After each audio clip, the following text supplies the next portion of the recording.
नमस्कार, मैं हूं पार्थ और आज मैं आपको लेकर के आया हूं मदुरई या यूं कहें तो मदुरै भारत के तमिलनाडु राज्य के मदुरई जिले में स्थित एक नगर है और उस जिले का मुख्यालय भी है। यह भारतीय प्रायद्वीप के प्राचीनतम बसे शहरों में से एक है। इस शहर को अपने प्राचीन मंदिरों के लिए जाना जाता है। इस शहर को अन्य नामों से बुलाते हैं जैसे कुडम, मानगर, तुंगानगर, मल्लिगई मानगर या पूर्व का एथेंस। यह वैगई नदी के किनारे स्थित है। लगभग 2500 वर्ष पुराना यह स्थान तमिलनाडु राज्य का एक महत्वपूर्ण सांस्कृतिक और व्यावसायिक केंद्र है। यहाँ का मुख्य आकर्षक मीनाक्षी मंदिर, जिसके ऊंचे गोपुरम और दुर्लभ मूर्ति शिल्प श्रद्धालुओं और सेनानियों को आकर्षित करते हैं। इस कारण इसे मंदिरों का शहर भी कहते हैं। अगर हम बात करें कि मदुरई की विशालता के बारे में, तो मदुरै एक समय में तमिल शिक्षा का मुख्य केंद्र था और आज भी यहाँ शुद्ध तमिल बोली जाती है।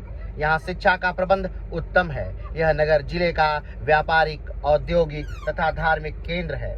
उद्योगों में सूत काटने, रगने, मलमल बुनने, लकड़ी पर खुदाई का काम तथा पीतल का काम होता है। यहाँ की जनसंख्या 11 लाख है।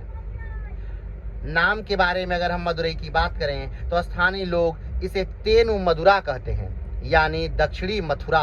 उत्तर भारत में मथुरा की उपमा में अन्य भी कई किंवदंतियां हैं। इनके नाम को लेकर, जैसे भगवान शिव की जटा से निकले अमृत के मधुर होने से मथुरा, या 5 भूमि प्रकारों में से एक मरुदम के नाम पर, लेकिन पहला अधिक उपयुक्त लगता है क्योंकि यहाँ ऐतिहासिक रूप से पांड्य राजाओं का शासन रहा है। चोलों के साम्राज्य में भी यहाँ पांड्यों की उपस्थिति रही है। याद रहे कि तमिल लिखावट को देखकर यह निश्चित नहीं किया जा सकता कि इसका उच्चारण और क्या है, मथुरा या मदुरा या मधुरा या मधुरा।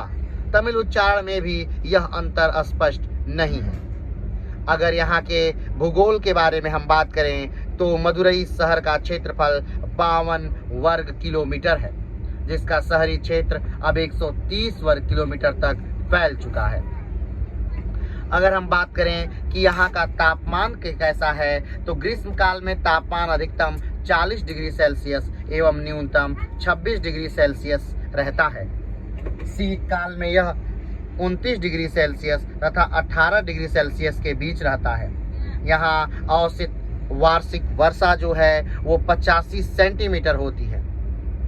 यहाँ की इतिहास के बारे में अगर हम देखें तो पहले इसका नाम मधुरा या मधुरापुरी था।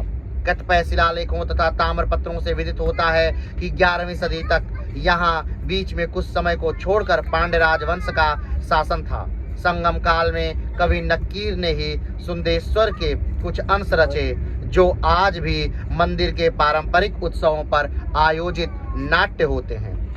मदुरई शहर का उत्थान 10वीं शताब्दी तक हुआ, जब इस पर चोल वंश के राजा का अधिकार हुआ। मदुरई की संपन्नता शताब्दी के आरंभिक भाग में कुछ कम स्तर पर फिर वापस आ गई।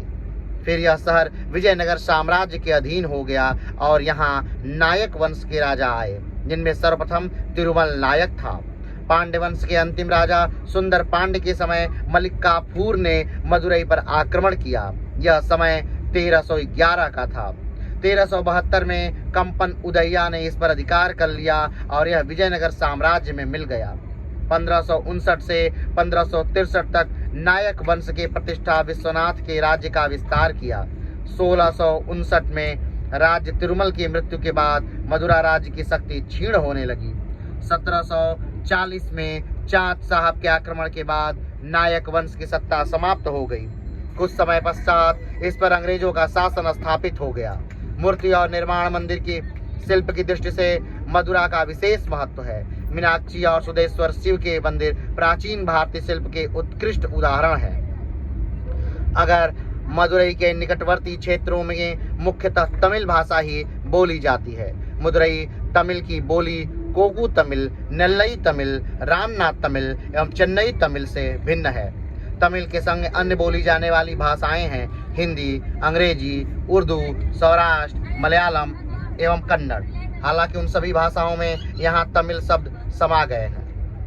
प्रमुख आकर्षण की हम बात करें तो मदुरा में वंदियपुर, मरियम तेप्पाकुलम, तिरुमलई नायक पैलेस और गांधी संग्रहालय, मीनाक्षी मंदिर, तिरुपनकुंद्रम और अजगर कोइल यहाँ के प्रमुख स्थान हैं। अगर हम बात करें कि यहाँ की मुख्य मंदिर कौन सी है तो मदुरई मीनाक्षी मंदिर के लिए प्रसिद्ध है।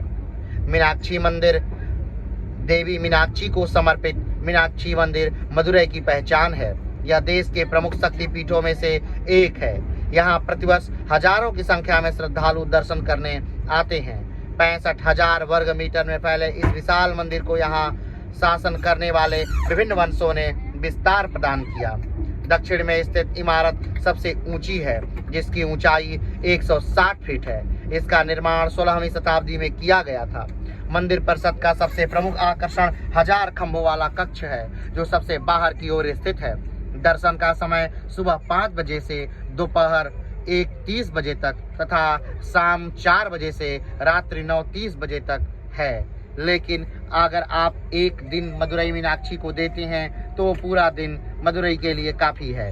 सिर्फ मीनाक्षी मंदिर के लिए एक दिन में लगभग 8 घंटे में आप मीनाक्षी मंदिर के दर्शन कर पाएंगे। तो जब भी आप मीनाक्षी मंदिर आने के लिए सोचें या मदुरई आने के लिए सोचें तो अक्टूबर, नवंबर, दिसंबर और जनवरी का महीना उपयुक्त महीना माना जाता है मदुरई भ्रमण के लिए, क्योंकि दक्षिण में सर्दियाँ कम हैं और गर्मियों के मौसम में यहाँ आना अच्छा नहीं है।